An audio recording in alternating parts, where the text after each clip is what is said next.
Amigos, ¿qué tal? Bienvenidos a Cambio de Agujas. Hoy con nosotros se sienta Hannah. ¿Puedes presentarte, contarnos un poquito de ti, dónde eres? Me llamo Hannah y tengo 25 años. Soy de Florida, en Estados Unidos, y actualmente vivo en una ciudad que se llama San Agustín, pero nací y me crié en Jacksonville, que está a unos 45 minutos hacia el norte.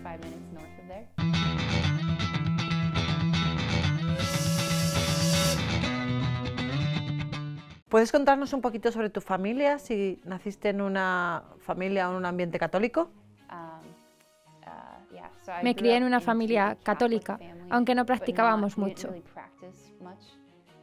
Por ejemplo, me acuerdo de una vez que le pregunté a mis padres si éramos cristianos o católicos, y ellos me dijeron en plan, las dos cosas, eres católica. Íbamos a misa unas 4 veces al año, en Navidad y Semana Santa, y en otras ocasiones si les apetecía a mis padres. O sea que durante este periodo de tiempo no conocía nada de la fe. Y por eso estoy muy agradecida por la bendición que supuso el ir a este campamento cristiano en Carolina del Norte. Viajé en verano para ir 2 semanas a este campamento cristiano, que incluía el dormir allí. Ellos eran baptistas y básicamente me enseñaron a tener una relación con Jesús y quién era Jesús, y lo hacían de manera divertidísima. Jugábamos a un montón de juegos y te pringabas entero. Cantábamos un montón de canciones bonitas. O sea, de hecho, cuando estaba ahí, ardía por Jesús. Pero cuando volvía a casa, esto que experimentaba desaparecía y moría. Era incapaz de volver a sentirme llena. Aunque recuerdo que tenía una muy buena amiga, que la conocí en mi primer campamento de verano. O sea, nos hablamos desde los 8 años. Y como aún no existían los móviles, nos mandábamos cartas. Ella me escribía en plan, hola, ¿cómo vas con tu vida de fe? Y yo, que tenía entre 8 y 10 años, le respondía, no muy bien, ¿y la tuya cómo va? Y así nos íbamos escribiendo la una a la otra. Y cuando por fin tuvimos móviles, nos llamábamos. Y cuando se pusieron de moda los mensajes de texto, nos enviábamos mensajes tipo, hola, ¿has rezado hoy? ¿Qué tal estás? Fue gracias a ella que empecé a apreciar la fe y a vivirla como algo que no solo es de una vez al año, sino de cada día. Claro que la forma en que vivía la fe era como sabía, y no era yendo a la iglesia, sino por una emisora de radio cristiana en la que escuchaba música cristiana todo el rato. Y también intentaba leer cada día Biblias devocionales. Pero aunque leyera algo, al no tener una comunidad se me hacía muy complicado mantener yo sola la fe. En tu infancia, ¿cuál era tu imagen de Dios? ¿Qué idea tenías de él? No sé si tenía una idea concreta de él. Para mí era más bien como un amigo. De hecho, nunca pensé en Dios como padre. Supongo que al no practicar mucho la fe mis padres, yo no veía el sentido de relacionar a Dios con la figura paterna. Además, en el campamento en que fui, insistían en que Jesús es tu amigo y siempre está contigo. Bueno, creo que en la imagen que tenía en la infancia de Jesús, estaba él sonriéndome y era muy simpático. Recuerdo un poco más tarde una imagen de Jesús específica, que cuando la gente dice, resume tu relación con Jesús. Bueno, ahora no sé si entonces hubiera sido así, pero era la imagen esa que puedes encontrar en Google de un dibujo de una niña con Jesús. La niña aprieta hacia sí un osito hecho añicos y le dice a Jesús, no, Dios, yo quiero esto. Y Jesús le responde, confía en mí, dame el osito. Ella no sabe que él detrás de su espalda guarda un osito mucho más grande y bonito. Dios le pide a la niña que confíe en él, y si lo hace, le va a dar otra cosa más grande y mejor de la que ella tiene. Esta es la imagen que tengo ahora de Jesús, un poco distinta a la de entonces. En tu infancia tienes estos campamentos y esta amiga que te ayudan en la fe, pero ¿hubo algo que te alejara de ello, de la fe? ¿Cómo fue esto? Sí, creo que es porque en el mundo actual, por los medios de comunicación, la tele y todas estas cosas, es muy fácil creer que lo que has recibido es imaginación tuya, no existe o no es importante. Por eso me considero una afortunada de haber ido todos los años a este campamento cada vez que terminaba un curso del colegio. También hice de monitora en este campamento, o sea que iba todos los años. Aunque me sentía como si llevara un depósito que se llenaba en el campamento, pero el resto del año se iba gastando. Me acuerdo un año en febrero que pensé, caramba, el campamento no es hasta junio, porque ya desde antes de febrero le daba vueltas al tema en plan, ya no quiero rezar, no sé qué hacer, se me han terminado mis recursos y no sé qué leer de la Biblia. Pero cada año, cuando era el campamento, me ilusionaba y volvía a llenarme, hasta el punto que terminé convirtiéndolo en una excusa para no hacer otras cosas, rezar y leer la Biblia, porque sabía que cuando volviera al campamento me llenaría de nuevo. Por eso nunca aprendí a rellenar este depósito en casa día a día, si es que lo que he dicho tiene algún sentido. Vale, en el instituto pierdes la fe, pero luego vas a la universidad. ¿Qué pasa allí? Fui a la universidad y en la universidad tuve la suerte de que ofrecían un programa que se llamaba Focus.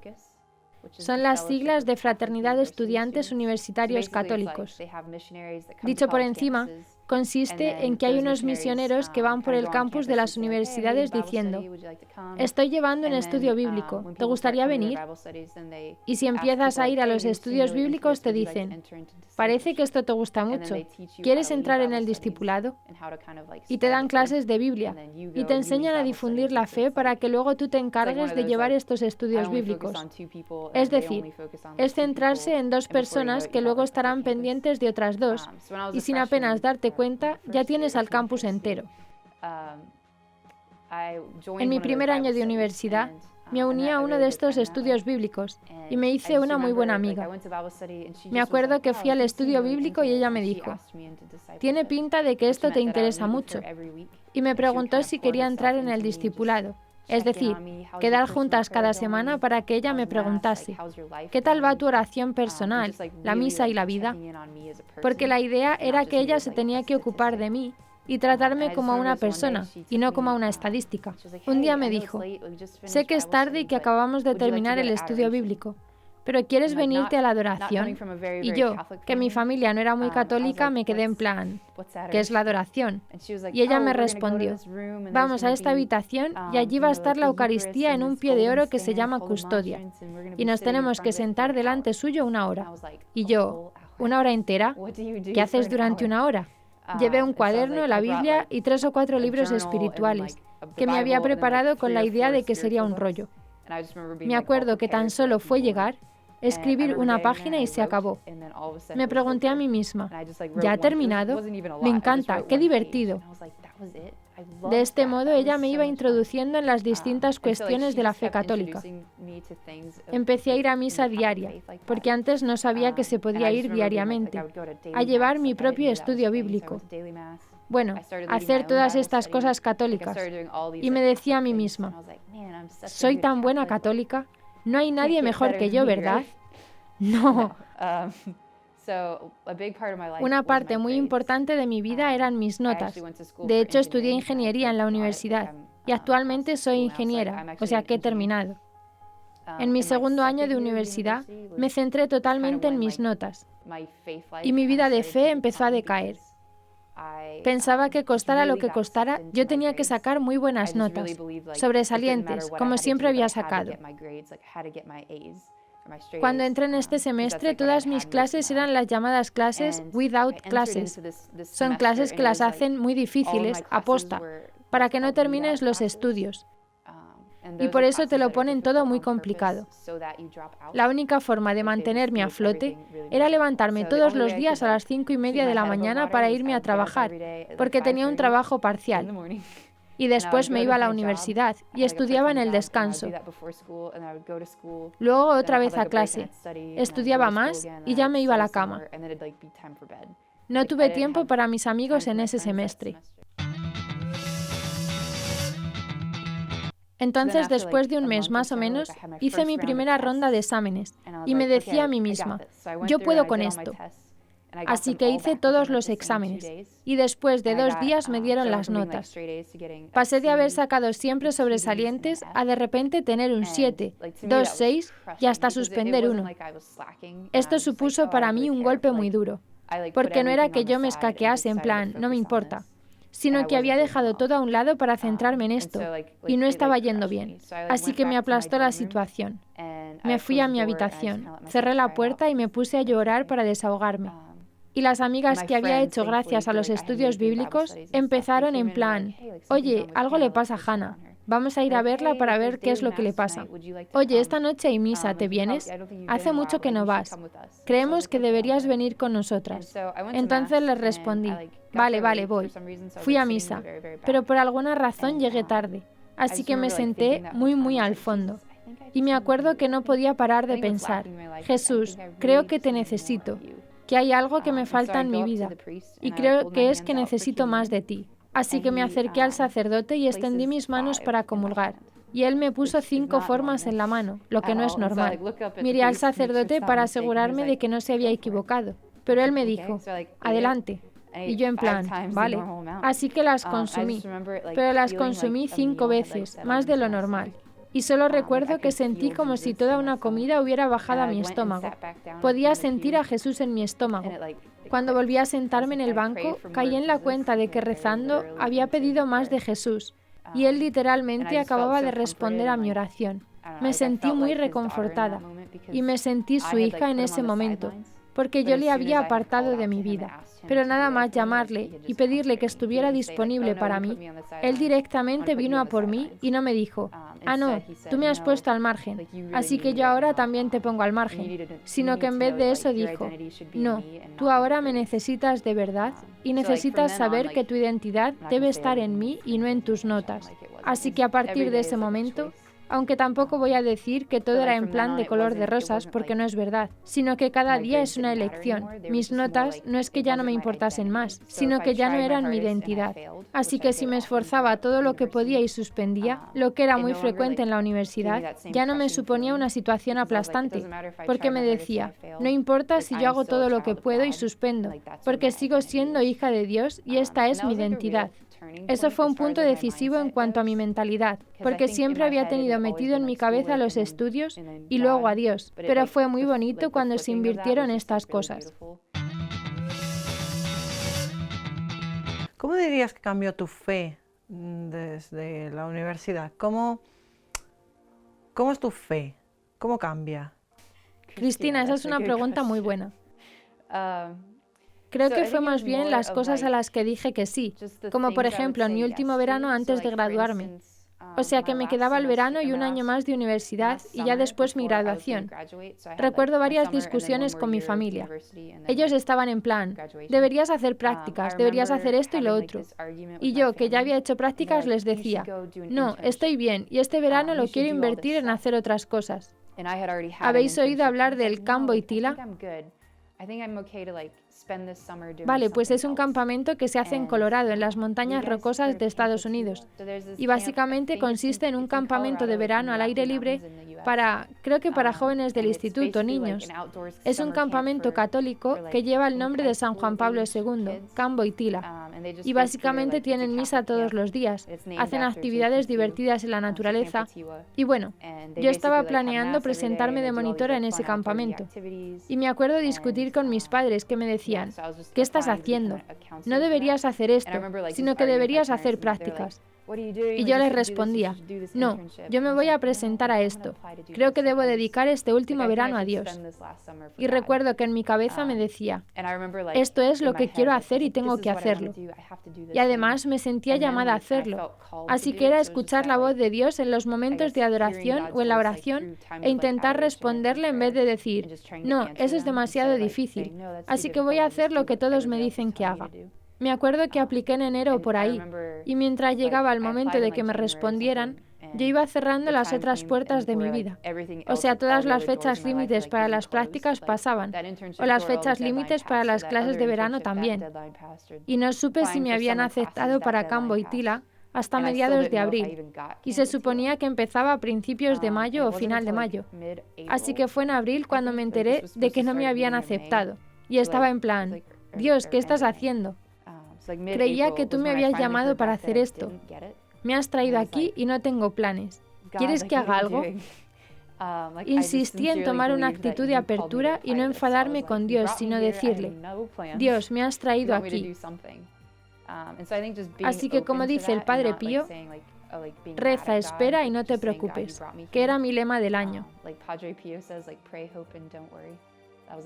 Y después de unas semanas, el programa que organiza Focus se abrió en Colorado como proyectos de verano Focus.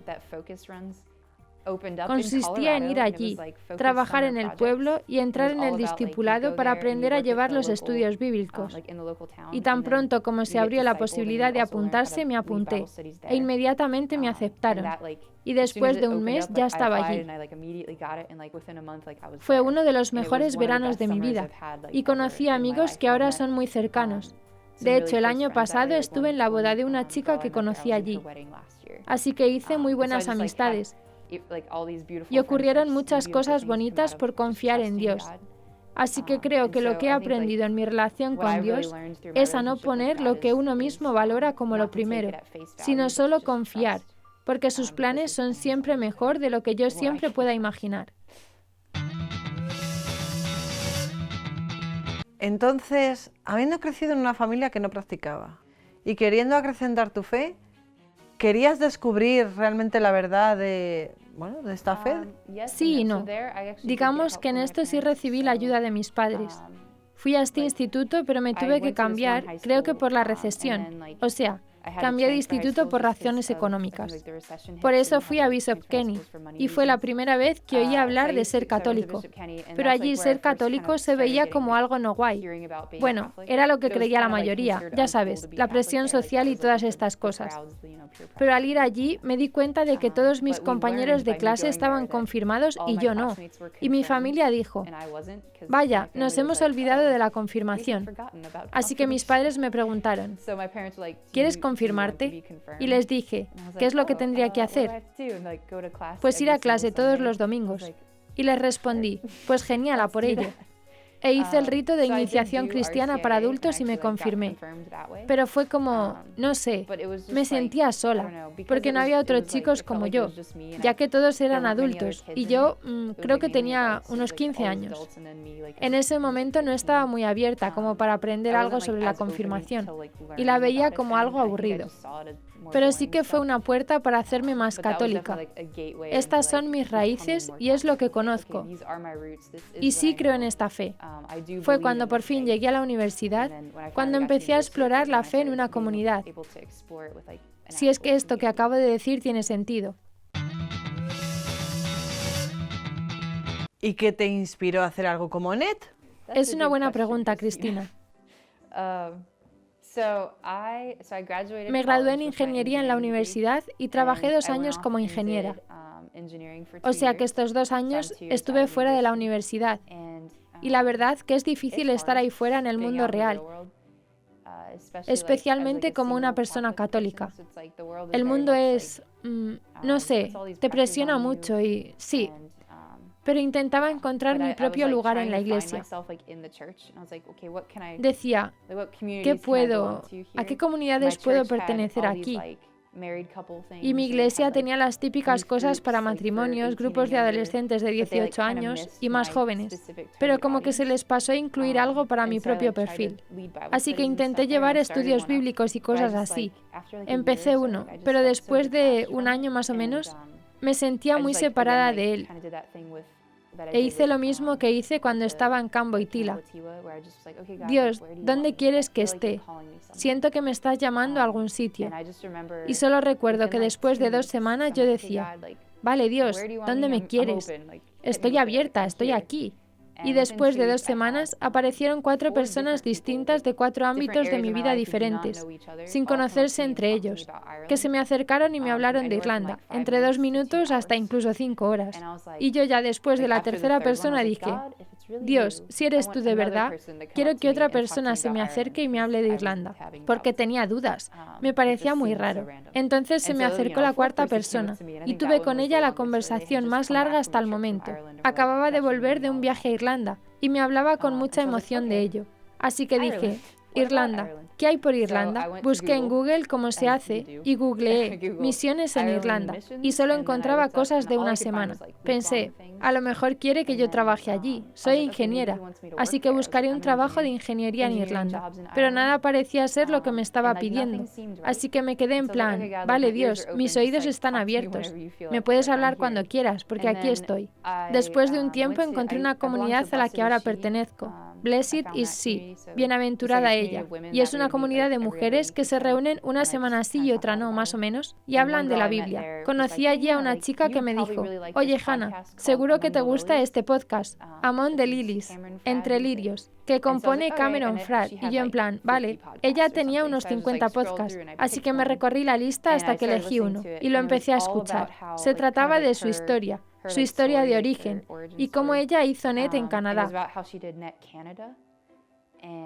Y yo me preguntaba, ¿qué es NET?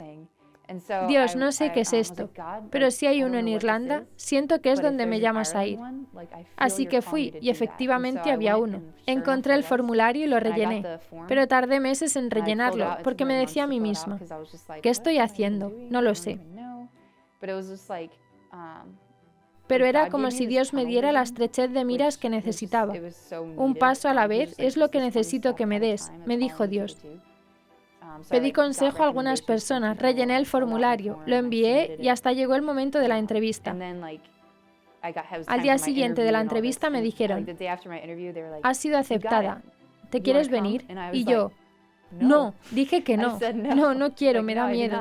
Porque esto iba a suponer dejar mi trabajo, vender muchas cosas mías, decírselo a la gente que conozco. Tenía que, no sé, deshacerme del piso que tenía. Básicamente tenía que destruir mi vida para ir a hacerlo. Entonces me llamaron otra vez y me dijeron, queremos hablar contigo sobre esto. Cuando esa conversación terminó, yo estaba a lágrima suelta. Estuve llorando a alguien por teléfono que no conocía. O sea, me presenté muy vulnerable frente a ellos, porque les conté todos mis miedos, preocupaciones y cosas. Pero era como si Dios me estuviera diciendo, ahora te voy a quitar todas las vendas que te tapan los ojos y vas a ver todo el panorama para poder decir a lo que te propongo un sí o un no. Y finalmente dije que sí. Dije, sí, esto y lo otro. Y les dije, mi respuesta es sí. Y así fue.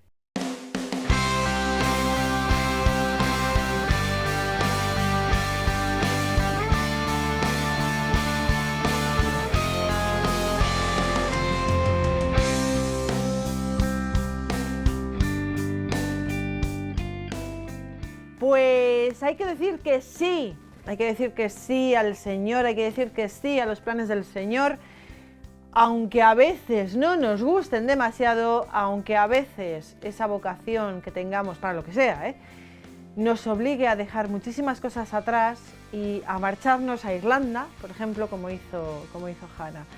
Así que no lo dudéis, realmente la recompensa es muchísimo más grande de lo que pensáis. ¡Ánimo! Gracias por estar hoy aquí con nosotros, gracias.